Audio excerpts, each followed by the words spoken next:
के बाद जिब्राइल से कहा जा और शजरे तूबा के हर पत्ते पर हर उस अली के चाहने वाले का नाम लिख जो इस वक्त मुस्कुरा रहा है।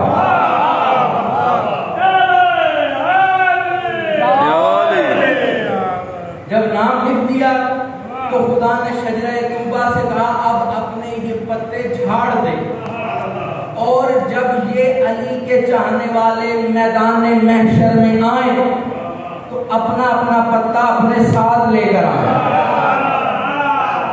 अल्लामा आशिक बरहान ने लिखा कि वो सिर्फ पत्ता नहीं था, वो अली की बारात का परवाना था।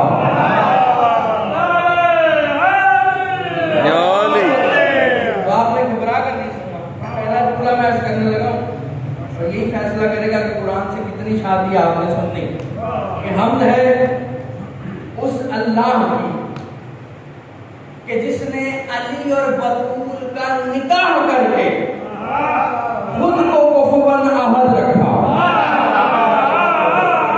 बाबा ने बुलंद सलावत अल्लाहुम्मा सल्ली अला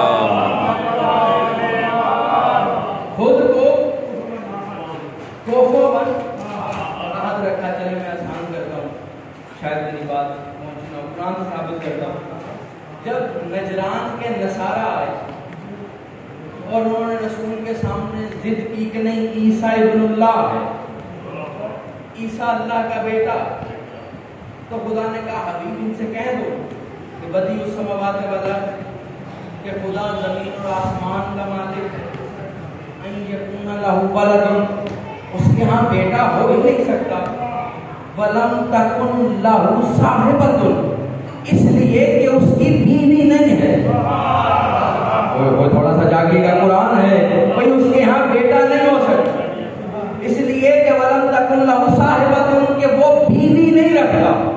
इसका मतलब जिसकी बीवी हो वो अल्लाह नहीं होता। थोड़ा सा जागिए, मैं मजमा दे के पढ़ने का कायल नहीं, माँ तो बेहतर जानते हैं जुल्फिकार भाई, जिसकी बीवी हो वो अल्लाह नहीं होता। अब वो भी अली था, ये भी अली था। अब ये भी कमाल है कि जैसे